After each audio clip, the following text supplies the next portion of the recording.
Hey friends, it's been a while, eh? I just wanted to check in and show you guys what I was up to late winter, I guess. I can't really say all summer because I really didn't do very much over the summer. I just, I don't know, I just didn't have the interest.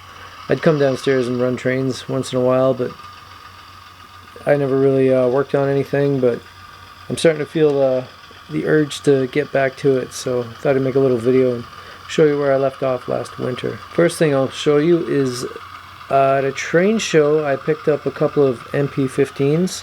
They were both undecorated, but it's the blue locomotive and the gray locomotive you're seeing here. I painted the blue locomotive up for Gatex, the leasing company, GMTX. Yeah, that came out pretty good. I think the paint went on a little thick, but whatever. It's not too bad from further back. Something else I did was I picked up these cars that you're seeing, the 2 white tank cars and 3 wood chip cars. I bought the wood chip cars thinking they'd they'd look good with my Otter Valley trash guns, but they're different. It was an impulse buy. They don't look right at all, so I've been thinking about making like a paper mill, and I thought, well, those would be some good for wood chip cars going to the paper mill. And I think those white cars might be acid cars, I'm not sure. So they'd work at the paper mill as well.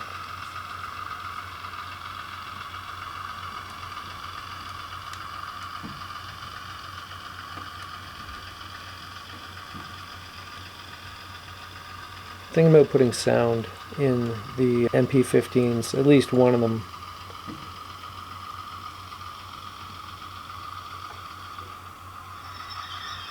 Right now, what you're hearing is the GMD1.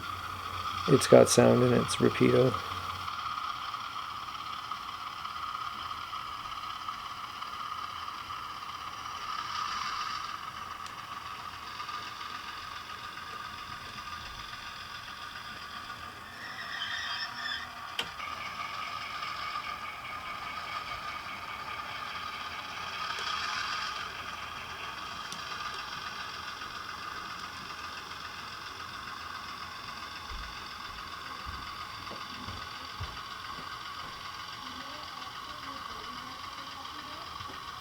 I'll just get these guys parked and we'll move on to the next thing.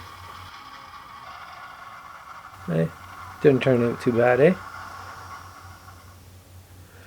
So this scene I was working on back in the late winter, it's just a little team track with a loading dock on it, as you can see. The loading dock is from Osborne Scale Models, and the town I grew up in had a little loading dock like this as well. There used to be like a station there and a freight house and sheds, but by the 80s, when I was old enough to get over there by myself riding my bike, it was just a few tracks, the loading dock, and a little shed that had signs on it that said "Caution Explosives." I remember that. This scene still needs some fixing up.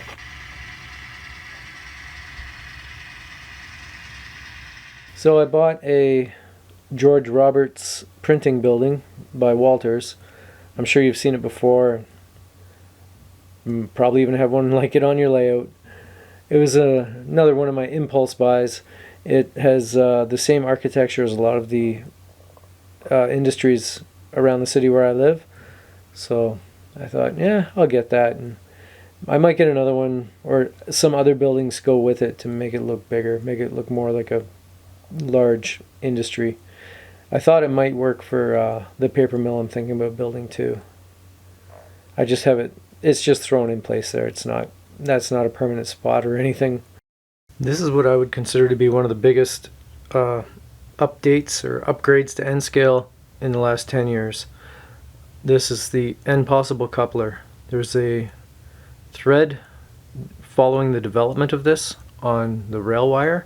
It's like up to 40 pages from, I believe it goes from initial ideas and discussion about the idea behind it to, okay, it's in stores now. And it's been a few years. These couplers are billed as being scale sized.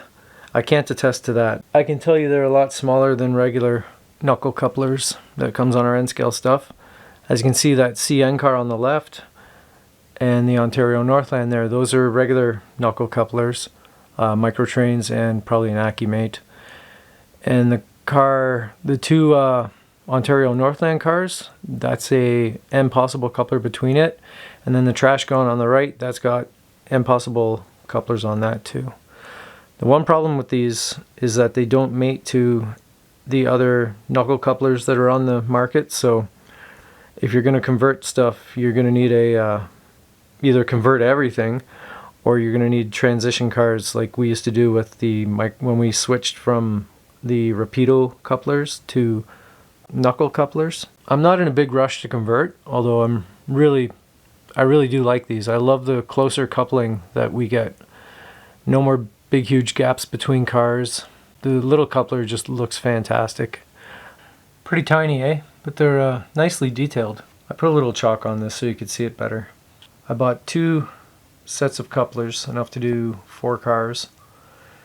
And the kit I got was called, there's 2 kits available. One is for cars with built-in coupler boxes, and the other one is for cars that you can remove the coupler box from.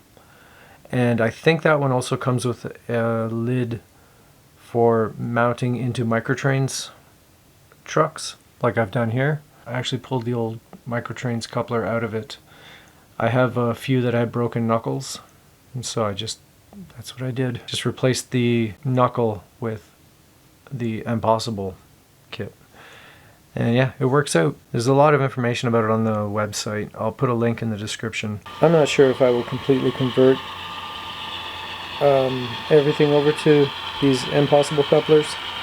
I feel like I just finished converting everything from Rapido, although it was 10 years ago probably that I finally got the last of my stuff. Actually, I still have some stuff.